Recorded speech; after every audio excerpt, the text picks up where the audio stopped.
Hello, this is Mike, NoStressMike.com. I want to kind of share some of my thoughts with you on slavery. And the thing is, I'm not quite sure. I'm getting confused. You know me, I get confused a lot. And what I'm thinking is, here, I'm in Mexico, and my friends have a housekeeper, and the housekeeper is Indian. I don't know what kind of Indian, but you know they got their Indians down here, and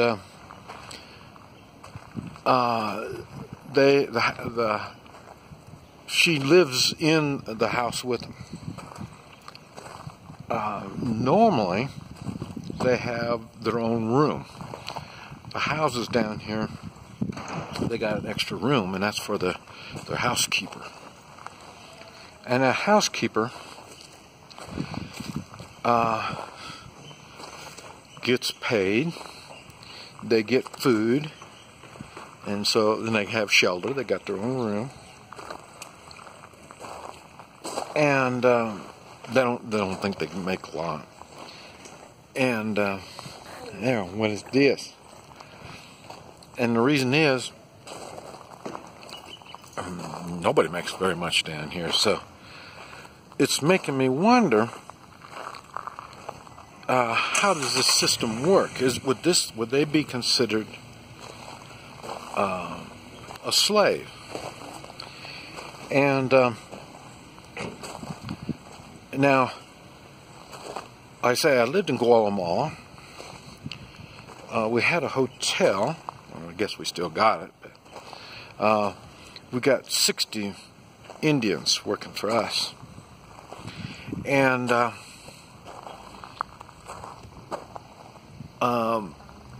we give them food. We give them wages. And but they all go home. They all have their own home. And the government takes care of their medical. So that's another way of thinking, well, maybe they're some kind of a slave, so. But they are getting wages and stuff like that. So, and then I've owned restaurants, Chinese restaurants. We had Chinese cooks come from China. Now, what they did is, what we did, we'd own a house, and they would live in that house. They'd live in the house. And we'd give them food. We'd give them wages. And we paid for the lawyer to get them over here. We did the paperwork to get them over here. And we sponsored them, to get them in the United States. So we sponsor them. So we're responsible for them. So they're not doing any crime. They're not subjects to the state, because we got to take care of all this stuff. We paid for their medical bills when they get sick and stuff like that. So, but they had a 5-year contract, not a written contract. It's more of an understanding. Now, would they be considered a slave?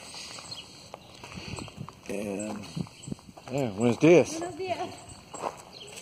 And the way I'm saying it like this is, all these that I've mentioned,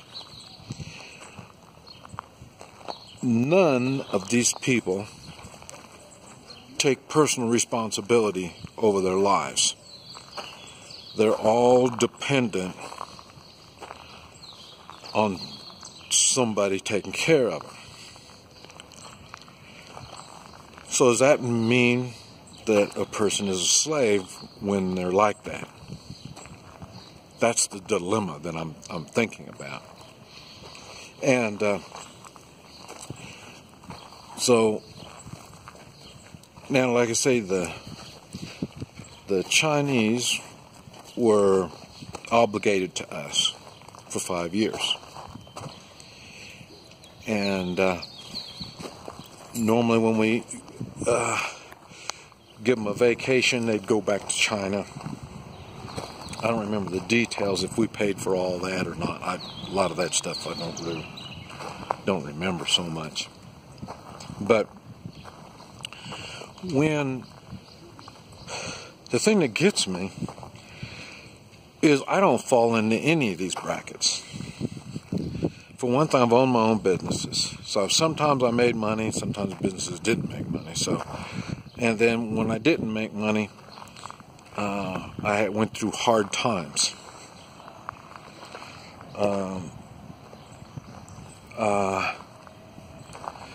Never went to the state for any kind of help. We paid our own groceries, taking care of our own medical needs.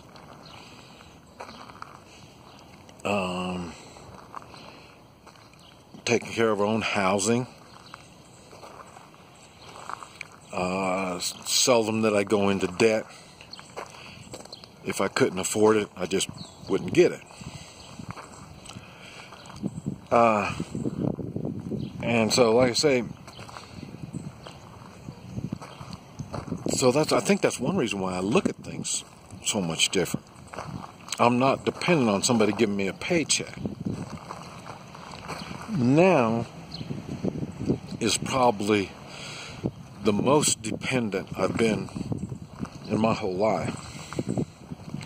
And that's because now I've got Social Security and military benefits.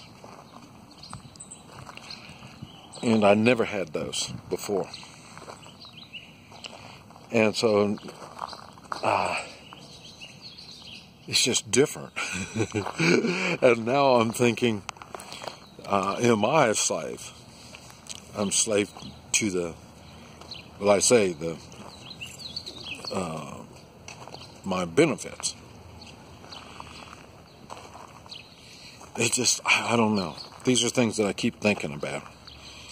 And I'm wondering, and I've mentioned before, we all have unalienable rights.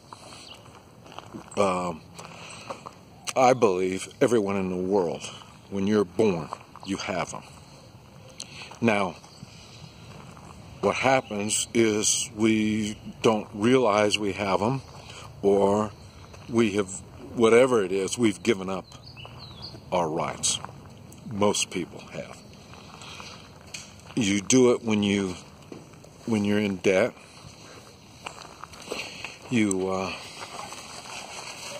I say right now, I feel like I kind of have, because I'm getting my benefits. And so I'm depending on them now. I've never depended on anybody. Now I am. So I'm almost feeling like a slave.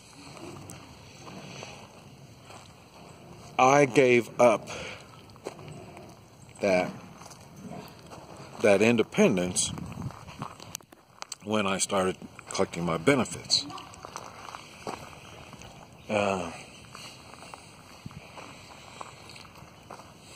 But I don't know.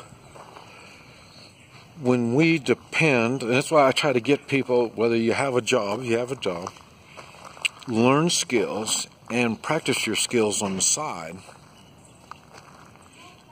and make money with your skills on the side. Your skills and what you make is what sets you free.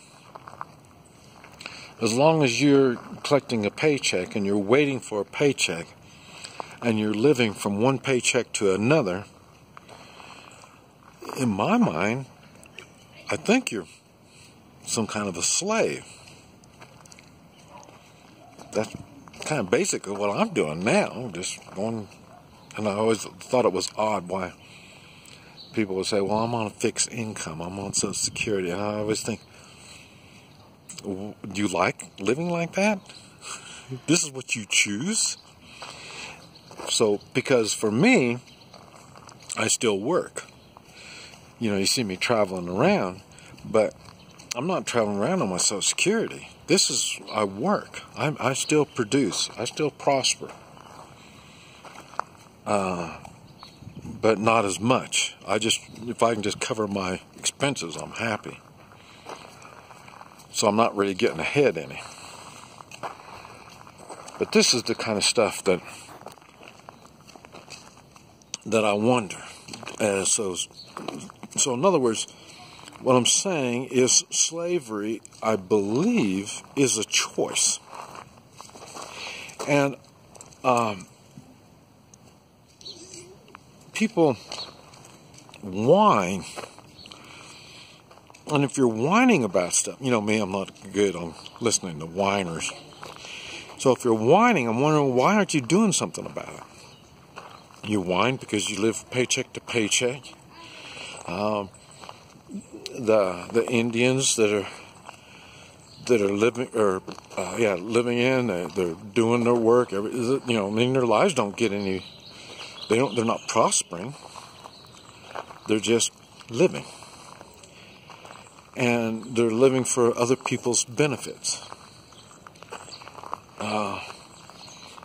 I benefit a lot of people when I travel. A lot of people benefit from me, but I benefit in return. And I'm thinking, are they benefiting in their return just by having room and board, food, and the state takes care of their medical? You know, just the state promotes slavery. I mean, every country.